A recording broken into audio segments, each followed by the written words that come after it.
The Hacker Cup World Finals are the top 25 programmers in the world racing to solve half a dozen problems in only 4 hours. I thought that there were so many people who might have beaten me that there was no way I was winning, and so last year I became the final Facebook Hacker Cup champion.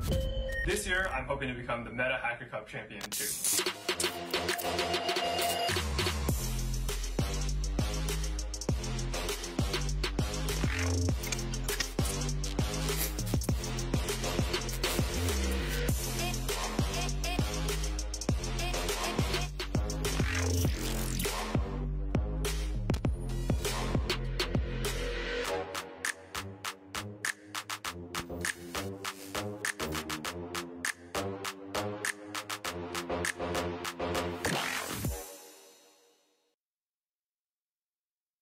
Good morning and welcome to the 2022 Meta Hacker Cup Finals. I'm David Harmeyer, one of your hosts. Many of you may know me as Second Thread, and I'm joined by the one and only Zeph Rosenberg. Zeph, it's great to have you here. It's great to be here in person, and I'm super excited about the scoreboard reveal today. Yeah, me too, David. It's great to have you here in person. For all of the people who aren't familiar with Meta Hacker Cup or programming contests in general, do you want to explain a bit about what this contest is and what stages were involved for the 25 finalists to get here? Yeah, it's pretty incredible. I mean, there are a number of programming contests around the world. For this one, we start with a qualification round open to anyone, and then move progressively through online rounds, online round number 1, number 2, and number 3, narrowing down the number of finalists that we have moving on to each round until we get to the 25 finalists that we have who competed today. We've got a grand final prize of $20,000 for our winner today. But if you weren't able to make it into this top 25, and I know it's a very, very tricky thing to do, you can also earn a t-shirt by competing in the top or placing in the top 2,000 of round 2. You get a special badge if you're in the top 200, which is determined in round 3. So there's lots of fun stuff for everyone. Even if you're not in the very, very top ladder, there's room for you to work your way up, and there are incremental goals you can reach to show your progress. Yeah, I think my main goal is to get my hands on an extra t-shirt. Yeah, there you go. Yeah, you've got this wonderful sweatshirt, Zeph. I love it. So maybe we'll have something like that for the finalist prize some year. I know last year we had sweatpants. Nice. T-shirts are a common prize, but no one ever gives away pants. So we thought, why not give that a try? That's only for the 25 finalists, though. So let's take a look at some of these finalists. We have the scoreboard right here, and this is the scoreboard after. Here we go. Here are the 25 finalists. All of these are very talented programmers. Yeah, some very familiar faces here, and many folks we've seen at finals before and are well known in the competitive programming community. Yeah, some of these are people that were here last year. Some have been here in previous years, many years ago even. And I'm sure there are always people who are first-time competitors as well. We've also seen this is a very talented crowd. Of these 25 finalists, 20 of them are legendary grandmasters on Code Forces. So that's just like to show what caliber of programmer you see here and how hard these problems really are. It's very tough. Yeah, it's very impressive. Should we take a look at what the scoreboard will look like? Yeah, I think people have heard us talking enough. They want to see the scoreboard. Let's jump into that. We won't bother you with any advertisements or anything like that. We'll get you what you want to see. So here you go. This is the scoreboard. So this is after a 4-hour contest. Mm-hmm. All of these competitors had the 6 problem set. And it turns out problem F was so tricky, no one even submitted to it. So other than problem F, we had 5 other problems left, problems A through E. All of the competitors had 6 minutes to submit to each of these once they've downloaded their data. And there are many submissions here. But why are all these question marks here, Zeph? What are those doing? Well, those represent submissions where we're not sure yet. This will be part of the reveal whether or not the answer was correct or a wrong answer. Should we talk through how we're going to run through the scoreboard? Yeah. That's good to know. So we'll start from the bottom and progressively go through each submission, revealing whether or not it was correct. If so, that competitor will move up. And if it was incorrect, we'll get a little red X and they'll stay where they are. So we've got our first submission here from Stephen K. He's an American. He's famous for some of the lockout that he's done before. It's a kind of separate version of a programming contest, but it's very fun nevertheless. Here's a submission on A. This was his only submit in the contest, and we'll see how he did here when we reveal it. Our first correct answer, temporarily moving him up into first place, although we have many more submissions yet to see. But that's just a little bit of a preview of how our reveal is going to go today. It is unlikely he'll stay there because he has 15 points and almost 3 hours of penalty time. Yeah. Do you want to explain what the difference between score and total time are? Yeah. So each problem has a score associated with it, a point value, which is the first tiebreaker. So the person with the most points moves up into first place. Second tiebreaker after that, as we're very likely to get a number of folks with the same number of points, will be total submission time. So as you can see, Stephen K. Plus had just a little under 3 hours for his first submission. We add up the submission times across all of the correct problems to be the second tiebreaker, lowest time first. Also worth noting, not all the problems are the same difficulty. So some of them are a little bit harder. In particular, C, D, and E were a bit harder than A and B. So you get slightly more points for solving those. So if you solve just D, for instance, then you'd have 18 points, which would put you above Stephen, even if you solved it after 3 hours in. And I think you're also going to give us some fun previews of the problems as we go through the reveal today, right? We'll take a look at some of the problems. Yeah, I think B will be the first one we'll take a look at, and that'll be in just a minute. And I'll talk very briefly about what the problem idea is and maybe a little bit about the solution if it's something people might find interesting. Yeah. But yeah, we'll jump into that in just a minute here. Let's look at some of these submissions. I'll hand it off to you, Zeph, here. So Kentaro's submission to B, that's also correct. You see just over an hour and a half. Moving him up into first place. We'll see his second submission later. But now YOLO Swag, also correct on problem B, moving him up into first place with just over an hour. Now Arvin, also to submission B. Problem B, incorrect. Our first incorrect submission so far, you can see stays where he is. It's a little unfortunate when I saw this submit. This was Arvin's first submit of the contest, and I actually met Arvin in Dhaka, Bangladesh for the last ICPC World Finals. His team, and even he on his own in individual contests, uses Kotlin. So most of these competitors don't use Kotlin, right? Yeah, that's very cool to see, very unusual. And so we'll have to see with problem C if we have our first correct submission in Kotlin probably ever at a final. I don't recall ever having seen a correct one. And Kotlin's a pretty new language too. Yeah. So it's certainly ramped up in popularity recently. So here it is for problem C, Arvin.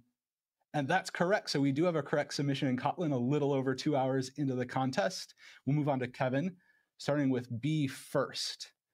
And K748 is correct, moving up into second place for now, although many submissions left to go. Now Zhangli, incorrect to problem B, so I think we're going to move on. Yes, problem C is next. Let's see how they did. That's correct. You see 18 points for problem C, temporarily into first place. Now Ryotaro. That's correct for problem B, moving up into fifth for the time being. Now Scott Wu, we've seen Scott a number of times before. Not super surprisingly correct for problem A in 46 minutes. Problem B for Heno, correct. Moving up into fourth place. Still have a number of submissions from the top folks here. So a fun fact about Heno239, a lot of people thought that the 239 was maybe his birthday or something. They weren't quite sure what it represented, of like February 39th, right? Turns out it's a problem from one of the first math problems that he solved. Oh, no way. That's the solution. Yeah, he really enjoyed it, and I guess he added that to his handle. That's very cool. We've seen a lot of correct submissions and some incorrect submissions on problem B here. So I think it might be useful to talk about what it is. Problem B was called emerald exhibiting, and it is a problem about a store owner who has all of the different possible types of necklaces that are made with a certain number of beads. So they have several beads, several emeralds, and then also a bunch of unique beads of different colors. Maybe they have some diamonds, or maybe they have a diamond, a ruby, a pearl, something like that. And they arrange them in all of the different possible ways to make a whole bunch of different necklaces. And now, or bracelets, I guess. And then what they want to do is display all of these in some display cases, but you got these triangular display cases. In this case, you've got a one case on top and then 3 on the bottom. So this is one triangular display case that holds 4 items. And they need to know what's the fewest number of display cases they can buy so that they can fill up their entire collection with no empty spaces remaining. Mm-hmm. Turns out the input for this problem was really big, and this was probably the most math-heavy problem on the set. So if you're familiar with some common, math theorems, and you're aware what kind of things exist, that gives you a big advantage on this problem. Sounds like a lot of combinatorics. Yeah. Contestants were allowed to use the internet, and I think this is the problem for which the internet would be most useful. Yeah. There are some famous things about what kind of numbers can be represented as like the sum of two squares, for instance, and that kind of thing would help you very much in problem B. All right, we'll move on to the next submission here, and back off to you, Zeph. Thanks, David. Radush for problem B. Met him a number of times before as well. That's correct. And so moving on to Miracle, also known as Slime, if I'm not mistaken. Yes. Correct submission to problem A.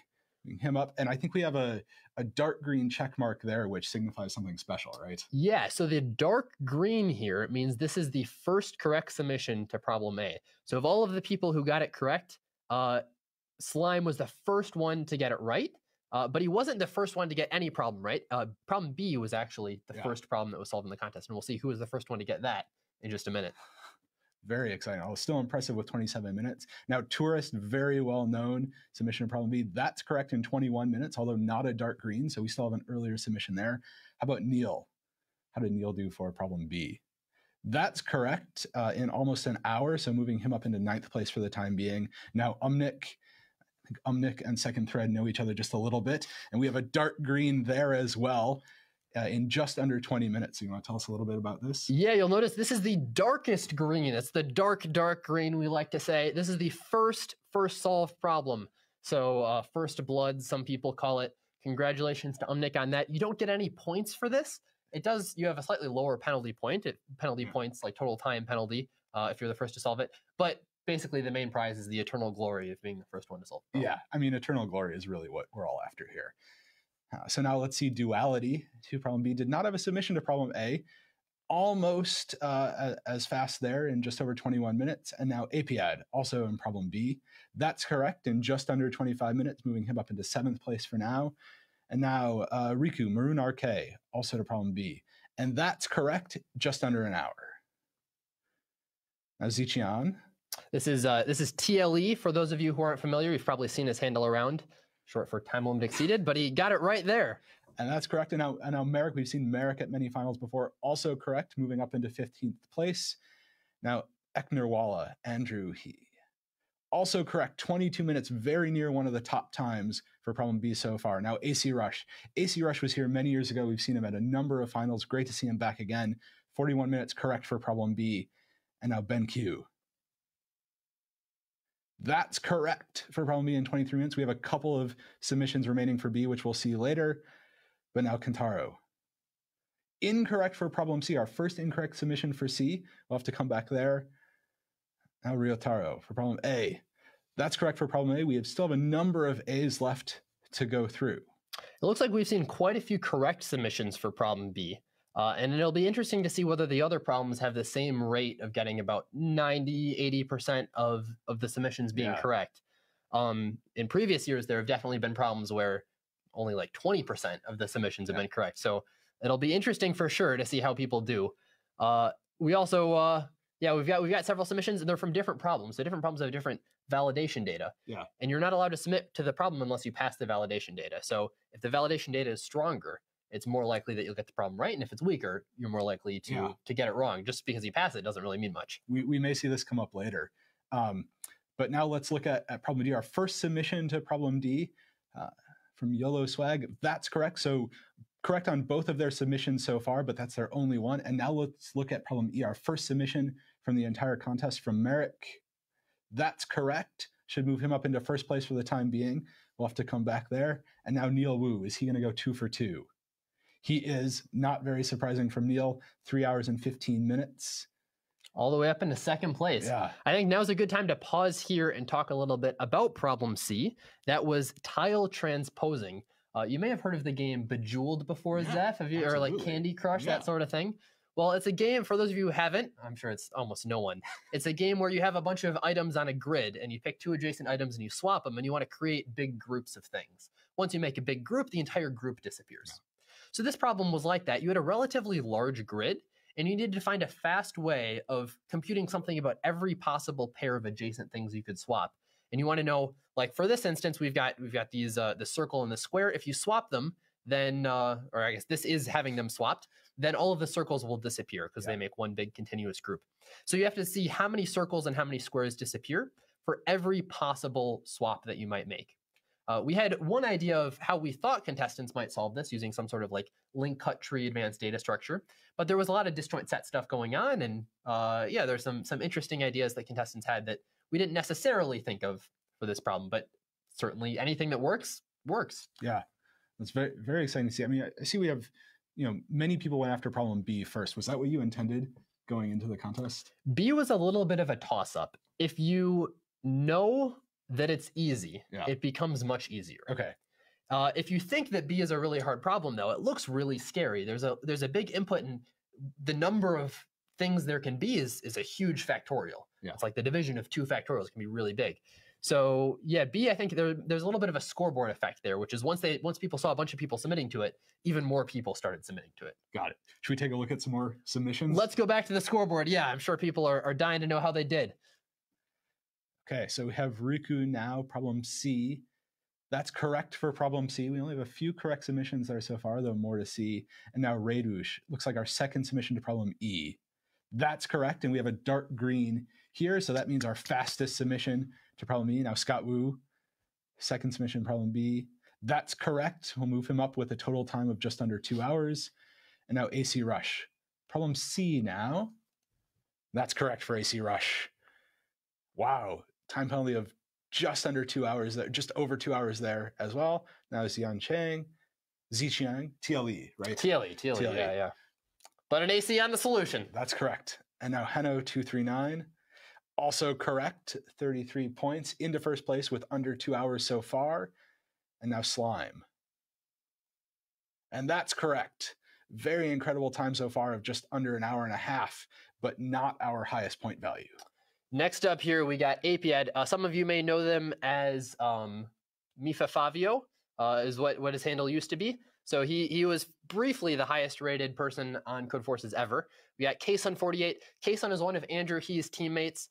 He went to MIT. He did quite well, second place world finalist. We got Ben Q, also an MIT alumni here. Very, very talented. He won round 3. We got Eknerwala. Eknerwala was a co-commentator for me, with me in the ICPC World Finals stream, so nice. We're pretty good friends. But unfortunately, an incorrect submission. But he got an incorrect submission on A. So some of you probably want to hear a little bit about this. Andrew's solution to A got about 74% of the cases right. Mm-hmm. And if you get 74% of the cases right, so let me back up a step. Yeah. For most problems, you have to get every case right. If you get any case wrong, the solution's wrong. So for problem B, even if you get just one case wrong, you're wrong. Yeah. Totally wrong answer. For problem A, you only have to get 80% of the cases right. So it's kind of an interesting problem in that respect. And our solution that we had gets about 89% of the cases right. You only need 80. In the full data, there are 1,000 cases. So if you get a solution that gets about 82% right, you've got over a 99% chance of passing. And with a 74%, it's just impossible to pass full data. But Andrew did pass validation data, so he was actually pretty unlucky. There was only like a 25% chance that his solution would have passed validation data with the 74% correct rate. So that's a little unfortunate there, but he's got more submissions. Let's look at submission to problem C here. And that's correct. So back on the right track for Eknerwala, moving him up into 7th for now. And now Duality. Ooh, another submission to problem E. That's correct. Moving him up into 2nd place now. And now Tourist. How did Tourist do on problem C? That's correct. And with the dark green. Let's go. Well done. Well done. And into 1st place for now. Now Umnik. Problem D. Our 2nd submission to problem D so far. That's correct. And a dark green there. So Omnix had 2 submits so far. Both of them have been dark greens. Unfortunately, his submits to C or E aren't going to be dark greens because someone else has already claimed those. But extra eternal glory. Right? Yeah, as we can see here, he is the only one to get more than 1 dark green. One of which was the dark green. So very impressive. Fantastic start from him. B and D were the first 2 problems he solved. And since he was the first one to solve problem D, how about we talk about it very briefly? Yeah, let's do it. Problem D was... Honestly, I think it was kind of my favorite problem on the set. I didn't write it. I didn't come up with it, but it's a very nice problem. It's called alphabet adventuring. And you're given a tree, which is just a graph that doesn't have any cycles, but every edge in the graph or in the tree has a letter. So what's going to happen is you've got a bunch of queries you have to answer. Every query you're going to start at some node, and from each node you're going to take the alphabetically smallest edge that you haven't yet traveled across. So if you start in this middle node, kind of in the middle here with the E, A, T, and M, you're going to take the A edge. Sure. And we guarantee that there's always a unique smallest node. Like all of the edges adjacent to some node, they're all going to be different, so that you don't have to worry about any edge cases here. But the tricky part is you're going to take a bunch of steps, so up to like 10 to the 6 steps. We want to know what node you end up at. And to make things even more complicated, we change the order of the alphabet halfway through. So every step we're going to change the alphabet. We'll give you a new ordering for alphabet. Maybe in this alphabet, Q comes first, and then there's B, and then A, and something just totally different. Yeah. And you got to change the way that you travel across these edges. You choose which edge to take based on this new alphabet. So it's very tricky. And for the vast majority of the first part of the contest, Umnik was the only one who had solved this. But some other people at the end of the contest made lots of submits. Depending on how things go, we may get to talk to him a little bit about it. Yeah, we'll see. We'll see. Okay. Now, Jiang Li, last submission, also to problem D, and that's correct. Very cool to see another correct submission to problem D into first place for the time being. Now, Ryotaro. That's correct for Ryotaro to problem C. One more to revisit there later. Moves all the way up into first place here. A fun fact about his name, it's Japanese for I'm only human, I believe. That's what he tells us anyway. It doesn't have anything to do with nodes. Despite the common hit on a node way of cutting up his name, it's just a coincidence, I guess. Now Scott, it's like our 4th submission to problem E so far. That's correct for Scott. 48 points into first place for him with a huge time gap. Now Kason 48. And they're correct on problem C. Note that they downloaded for problem E, but were not able to submit in time. That's their final submission, but they are in first place. That's Kevin's last submit that he's done so far. And I think it might be useful to talk about problem E here for just a bit. So problem E was called hazelnut harvesting. And the idea was somewhat traditional. It's not a super crazy problem, but you've got a bunch of trees, and your boss Rob, he wants to put some nets around his trees to catch hazelnuts as they fall. Maybe he wants to make some Nutella, become a legendary grandmaster or something. So he's going to catch these hazelnuts with these rectangular nets, and he wants to use the least amount of netting possible, but he has to make sure there's room to walk between any adjacent nets. So he doesn't want 2 nets so that he can't walk between them. Maybe he needs to water the trees or just get around his yard. And this problem, it had a naive solution, which was actually quite fast. If you compile it using the right optimization flags, you can get a very quick solution. So we had to make the data kind of big for this one. And you had to make sure your correct solution was somewhat optimized. You had to be careful. It was pretty easy to think you had a good enough solution, but if you had an n log squared and it was close to the border, there was maybe more data than you were expecting. So you got to be careful with your memory usage and your constant factors here. There were a couple of people you were worried about for this one, maybe not being able to run it in time. I was a little worried about Tourist in particular. I've seen him compete on a relatively low end Dell laptop, and I was a little worried about whether it would be fast enough. But I guess we'll have to see in a little bit. We'll see later. Don't want to spoil anything too huge here. All right, but he did get the submit in time.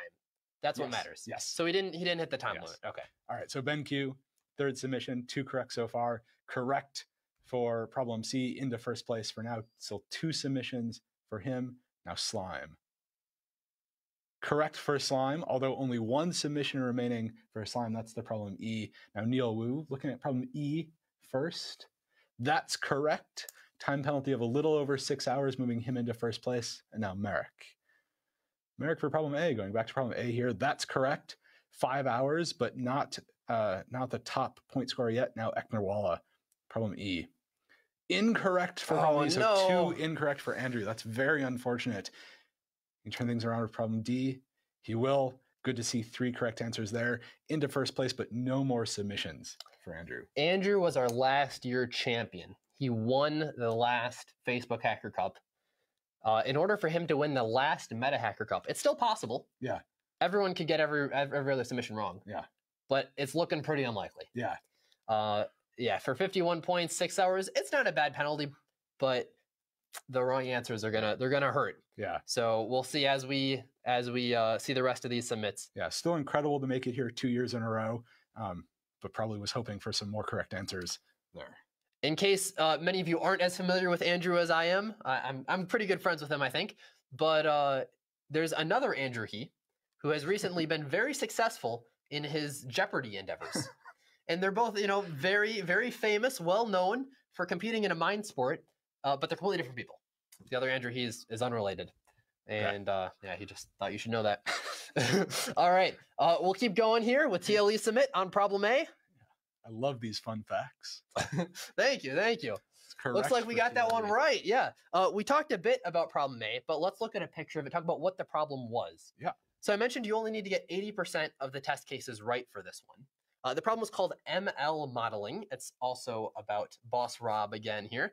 And in this case, Boss Rob has 2 wells, one in one position, one in another position. Each well waters some trees within some radius. And these are the 2 circles that you see here. Mm-hmm. He's planted a bunch of trees in the intersection of these 2 circles, and he's done it by picking a random radius and a random angle for one of the wells. And if that's in the second well, he'll keep that and he'll plant a tree there. Otherwise, he'll just keep picking a new one until he gets one that's there. So for this problem, you're not asked to plant the trees or anything. You're just given the trees. And you have to identify where the wells are and what the radius is.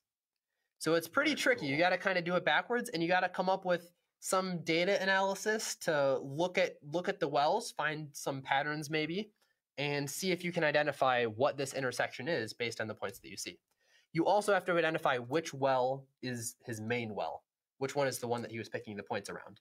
And there's some interesting facts about the data that if you study it carefully, I won't spoil it here, but if you study it carefully, you can see how the data isn't necessarily uniformly generated around the circle. By picking a random angle and theta, it does something a little bit different. Okay.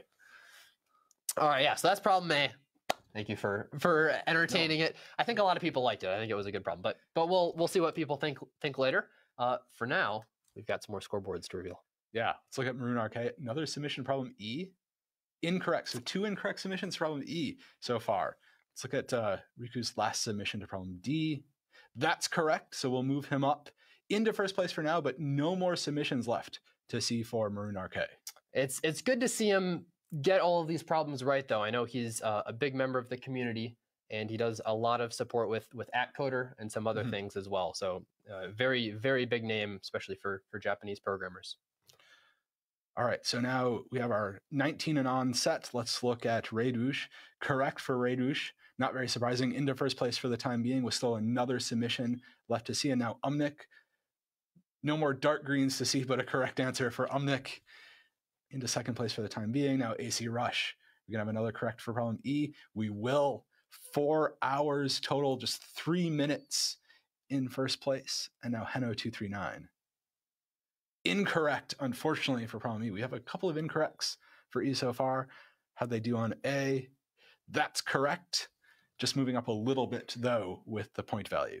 Zeph, one of the things that I notice here, we see lots of submits to A, to E, to B, to C, even some to D. Yeah. We're not seeing any to problem F. Yeah.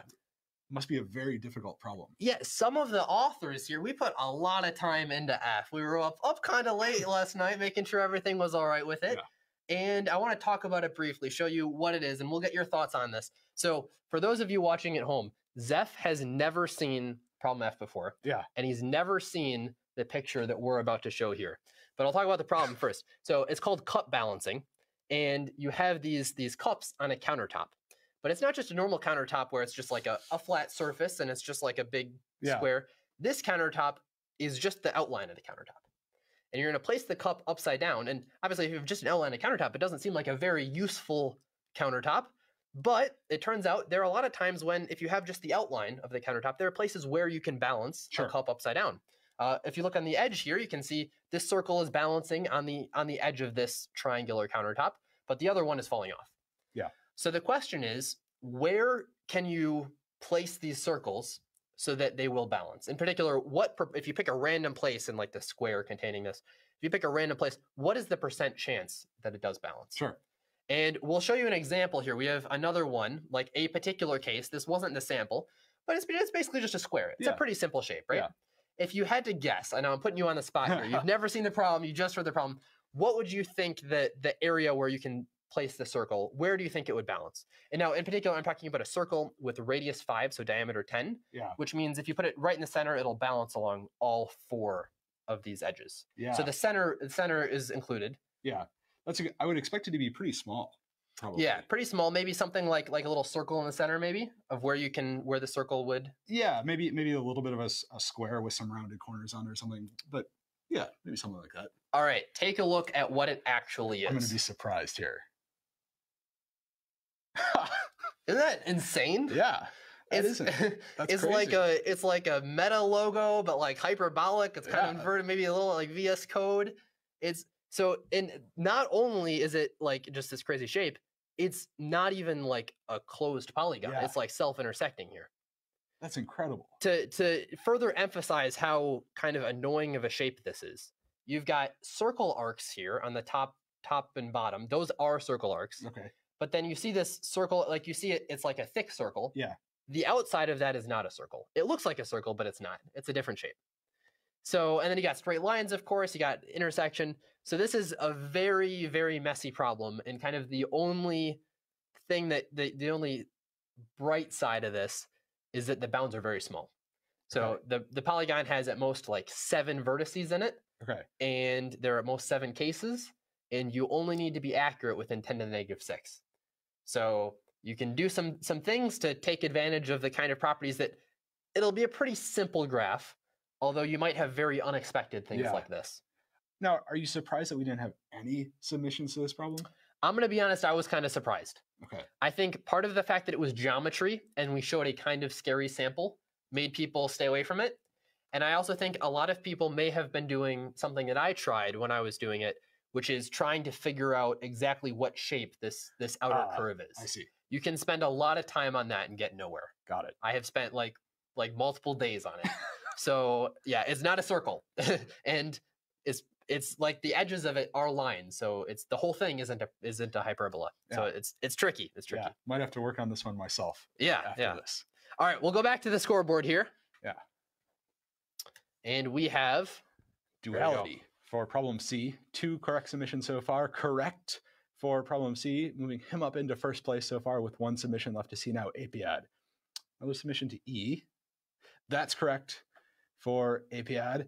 About 11 minutes in first place there. And Tourist, we probably expect a correct submission for Tourist here. And we see it. Time penalty under 3 hours, but not as high of a point value. And now Ryotaro, their last submission to problem E. That's correct, and that will move them up into first place for the time being. But no more submissions left to see for them. Now Marek, problem C. That's correct. 1 more submission for Marek, and he's also in first place. So looking pretty good there. And now let's see Scott, his last submission, problem C. That's correct. Move him up into second place, though, about 40 minutes off the mark. And now TLE, that's correct. Little over 8 hours, so in second place. And now Slime. And Slime is correct. Should move them up into first place, yes, but no more submissions left to see for Slime. Ben, 1 of 2 submissions remaining. That's correct. 501 looks like first place by a pretty sizable margin. And now Tourist. His last submission, problem E, correct, but pretty surprising to not see a submission for problem D. Now Neil Wu. Neil did have a submission problem D. Let's see it right here. That's correct. 10 hours total, but 69 points puts Neil into first place. And now Umnik. Umnik's last submission. We're going to take a pause here. We're getting into the final 13. This is getting very exciting. And notably, we've seen a lot of ACs on E. Yeah. But so far, E is our most commonly wrong answered on problem. That is surprising. Yeah. So this sort of leaves a question of, is Umnik going to get a correct answer here and move up possibly into first place? Looks like, depending on the time, or have some devastation. We see a lot of colors in Umnik's row right now. We have a dark green, a dark green, a green, and a cyan. Some red would balance that out. And a cyan. Yeah, a red would fix it, but is the cyan going to turn green or red? Umnik's the hero of 1,000 cyans.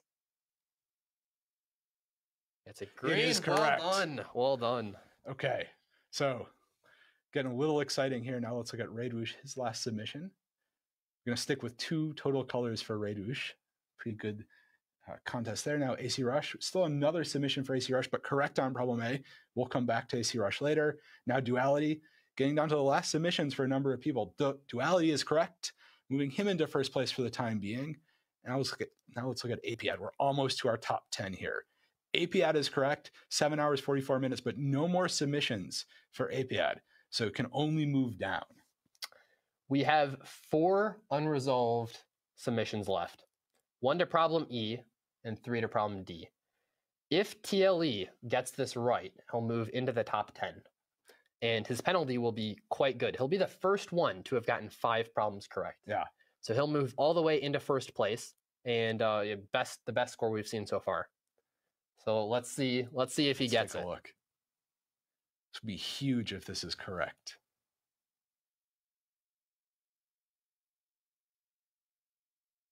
Oh no, incorrect on E. So we have nobody with 5 correct submissions so far. Is that right? It's true. It's true. And with that, we have the top 10. Yeah. Let's take a look at our top 10.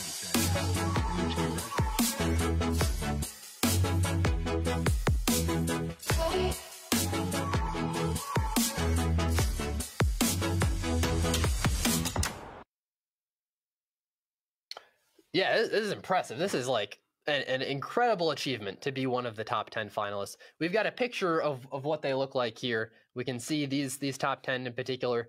And this is like getting to the top 10 of a contest that started with over 16,000 people competing. Already some of the best programmers in the world, because obviously the very talented programmers are attracted to events like this. It's incredible. Yeah, no, this is very exciting. We still have some excitement left to go, though, as we do our reveal and ultimately get to our winner. And we may be talking to some of these people pretty soon. We might, yeah. We'll hopefully have some of the top 5 up to interview. So stay tuned for that. And we'll jump back to the scoreboard here. Yeah, and we're actually going to do things a little bit differently for our final 10. And you're going to talk a little bit about problem D just a little bit more. Is that right? Yeah, so for problem D, one of the things that I should mention here is that this was alphabet adventuring. We had very strong validation data. Mm-hmm. So if you were able to, like the way this works, if you have a solution, first you need to pass the validation data before you can submit. And we gave contestants very, very good validation data. What that means is if you were able to submit and your code ran in time, that means you almost certainly get the problem right. Okay. So we're going to tell people these submissions, they are correct. It's still possible to get it wrong after the validation data if your code's too slow. You'll see Boris here, he downloaded the input, he passed validation, but his code was too slow. Yeah. But for E or for D, if you do pass validation, you're not going to get a wrong answer. You're either going to get it correct or you're going to run out of time. Yeah. So each of these submissions, they are correct, but the time that people got will reveal where they are in the top 5. Yeah. So that actually means now, before we do our reveal for where in the top 5, we know our 6th through 10th place finishers. We do. Do you want to announce them for us, Zeph? Yeah. So in 10th, we have Raidwoosh. Congratulations to Raidwoosh. In 9th, we have Slime or Miracle. In 7th, we have Tourist. Good performance from Tourist. Always exciting to see him. Neil in 7th, and Umnik in 6th, just out of the top 5. And to clarify, we know that because we know Merrick, AC Rush, and Ben Q are all going to move up. Yeah, just a question of how far. They're all going to have more than 69 points, so they're going to move up and they're going to push those people down. But now the question is, relative to each other, what do they get? Yeah, but this does mean that we know our top 5. We do. Finalists at this point, right? Here are our top 5.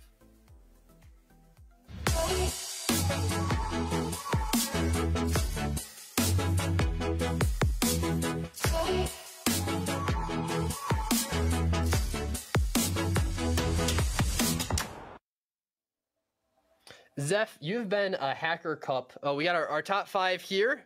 Welcome, everyone. I see we've got everyone except AC Rush couldn't make it, but welcome and thank you for coming. Zeph, you've been a Hacker Cup commentator for a while. Yeah. And you know that the scoreboard has some interesting features. Yeah. Where we don't necessarily have to follow the order that That's right. From bottom to top. Yeah. So we can see here, we can talk some more, not reveal anything at all. We can pick one particular submission to look at. So I think out of our 3 left, we sort of have to pick now. Which one are we going to look at first? I think it might be useful to look at Merrick's first. Okay. I think Merrick probably wants to know how he did. Yeah. So let's take a look at that. Yeah. There we go. So we'll see Merrick first. We already know that this is a correct answer, so we'll move up into first place. But really, the time penalty is the thing to pay attention to. A pretty high time penalty of almost 11 and a half hours, although not unexpected with 5 correct submissions. Now it's really going to be up to Ben and AC Rush to see if they can beat that total time. Before we reveal those, I think especially the finalists who are this good at thinking about things have realized they know who 5th place and 4th place are. That's right.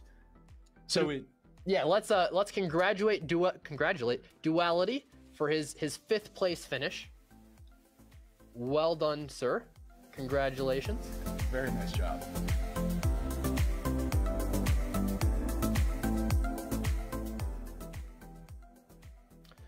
Duality, congrats on your $1,000 prize. I think this is the first time I've gotten to interview you in one of these situations, but I just want to ask you a couple questions here. Of the problems that you were able to solve, which one was your favorite? Were there any that you really liked? I liked problem B because it was pretty unusual and it's really cool that everything worked out. Did you, what did you think about problem A? Did you try it at all, or did you think it was too few points to... I tried it for like around half an hour at the very start and could not get like close to it, so I just so I just moved on and worked on the other problems. Just moved on? Did you spend any time thinking about F at all? No. Or no? I saw the diagram and decided that there's no way I'm going to solve this. It is tricky, yeah. It's certainly very scary. And some of the diagrams for the cases that you didn't see were even scarier.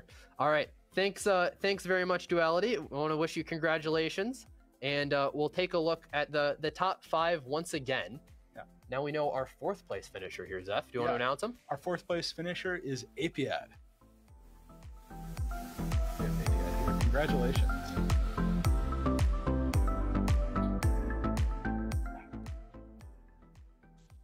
Congratulations, Yuhao. We hope you enjoy your prize. I have seen many of the problems that you've written before. Of the ones that you've written, which one do you think is your favorite? Do you want to give it a shout out for people? My favorite problem, I cannot recall. maybe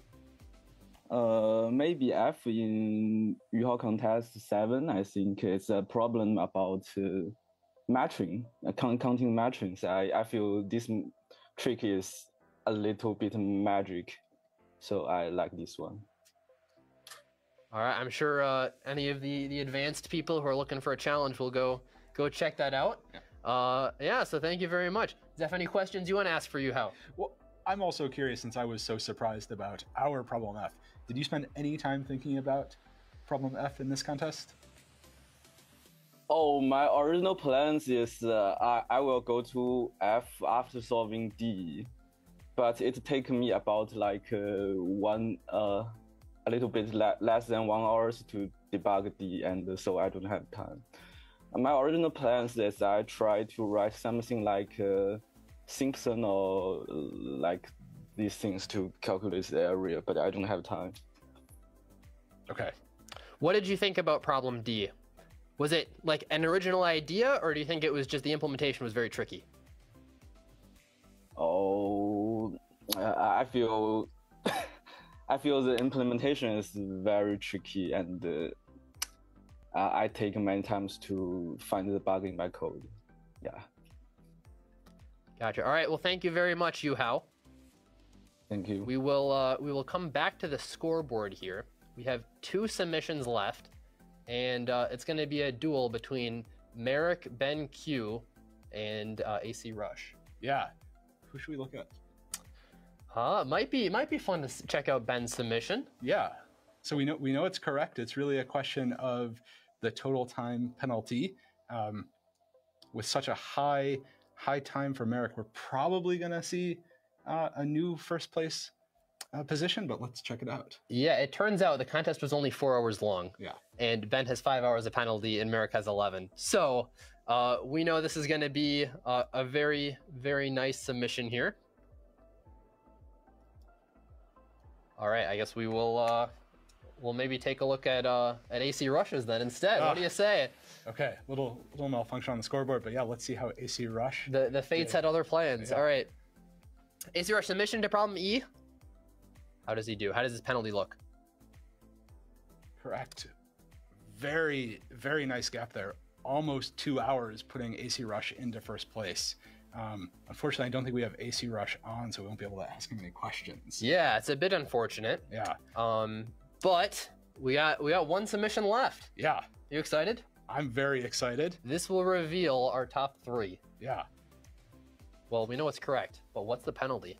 Be Ben or AC Rush. It is correct, and it is Ben moving into first place, and so the winner of the 2022. Well, we'll announce the winner in just a minute. minute. First, we got third place here. That's right. Congratulations to Merrick. A little ahead of myself here, but let's say hello to Merrick. Merrick, it's great to have you here again. I know you're a longtime competitor. What did you think of this year's contest? Oh, I would say it was pretty good. I mean, I really liked problems. If I would have to pick, I think A and D, because A was such an unusual geometry problem, and I kind of like it. I got really stuck debugging it because I started at that was the first thing I started coding, and it didn't work at all. Everything I wrote, I had to scratch it, start from scratch. And I think so. I'm curious. For A, did you write a brute forcer at all to try and check to make sure it was correct? When you submitted, how sure were you that you were right? I was actually quite sure because I had this kind of funny constant, which told me how sure of the answer is. There was some constant that if I increased the program would work slower, but I would be more sure of my answer. And I ran the program 3 times with different constants, and each time I got the same answer. So I was kind of sure it was kind of okay. Nice. Now, if we look at the entire contest, all rounds this year, I know the problems get significantly harder. Any problems from outside of the finals that stand out to you? Ooh. I remember that problem. I forget what round it was, but it was about this geometry thing where you use that if you have a convex polygon with coordinates at most, say A, then it has at most A to the power of 2/3 vertices. This is the lemonade life problem, right? Or you're the traveling lemonade salesman? Yep. I think that's one. You like that problem. It means a lot to me. Thank you. I wrote that one. It's a very nice ego boost here, Merrick. Thank you. Well, Merrick, as always, wonderful to see you. Congratulations on your third place finish, and hope to see you in the top 25 and beyond again. Hope so. Now, I think we don't have AC Rush on the line, so can't do any live Q&A. So I think that leaves us. Well, yeah, we might want to show that he got an award here. Yeah. He did win $10,000 after all, which is very impressive. Yeah. I guess we'll let his picture speak for himself, perhaps. Yeah, and we've had AC Rush at a number of competitions before, so very exciting to see AC Rush back in the finals and in the top 5. Yeah, it's incredible. I know back in the I think the Top Coder days, he was very, very famous, very well known.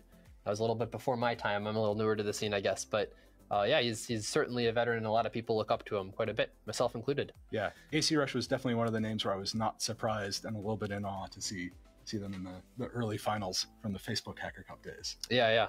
And with that, we have a winner. I'll play an animation for you here.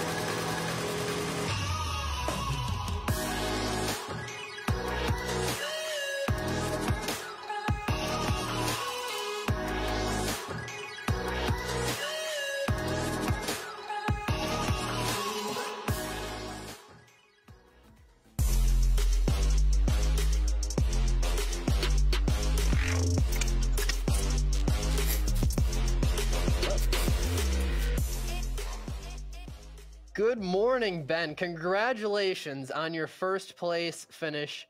You have been victorious today, and you did an excellent job solving all 5 problems. Of the ones that you solved, which ones did you enjoy the most? Probably problem A, because that was the one when I looked at it, I like was the one I was like most confused about when I started looking at it, pretty much. I noticed that you had a fantastic penalty time. In addition to solving 5 problems, which only 3 people did, you had the best penalty time of those people. But notably, you didn't get any dark greens. Is there any strategy you used when solving these problems? Did you read a lot of them beforehand to get a good grasp of what the contest might look like? Did you have a plan from the beginning, or did things just kind of wind up being solvable in a nice way? Well, I started with problem B, and then after that, I looked at the scoreboard. It seemed like all the other problems were being solved, so I just did what other people were doing, pretty much. I know you're a huge USACO helper here, and a USACO gold medalist, of course. I think two-time victor, right? Oh yeah. So congratulations there. We've certainly seen Ben all over the place, and it's great to see him have the Meta Hacker Cup scoreboard as well. Of the USACO problems you've seen, you've helped prepare, anything like that. Is there any advice you can give to people who suggest problems for things like this? Anything that the people at home might not know about problem creation and problem development?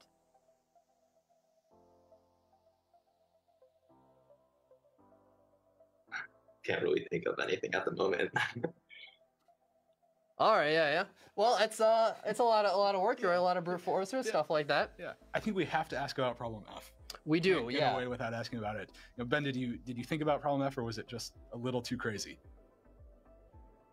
I mean, I looked at it, and then I saw that no one was doing it, so I decided to do the other problems. And anyways, by the end, I only had 15 minutes left. So. Yeah, I mean, it seems like a strategy that certainly paid off well for you today.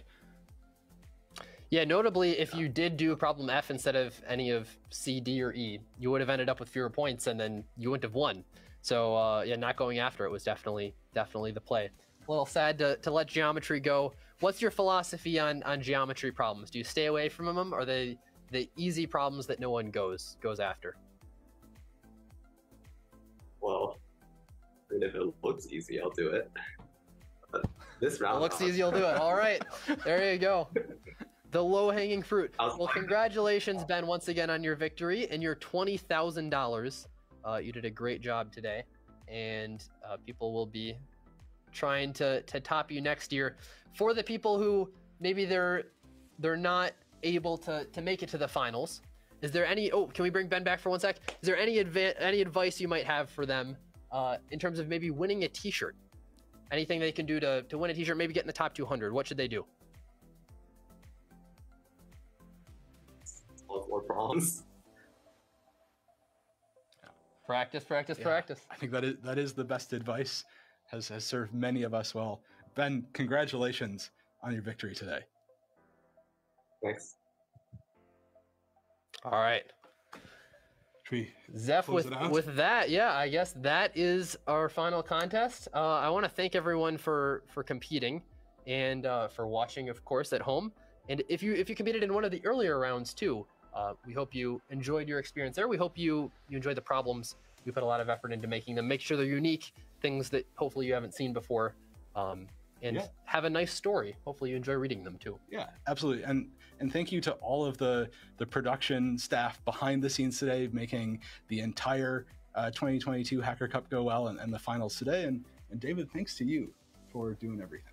Oh, well, I appreciate it, Zeph, but it's not just me. We got lots of other people helping prepare the problems, and without them, this kind of thing would never happen. Yeah. And I think that sums it up. That wraps it up, yeah. So thank you all for watching. I hope you guys have a great day, and we will see you next year in the qualification round. So stay tuned for that. Looking forward to it already. All right. That's all. Goodbye.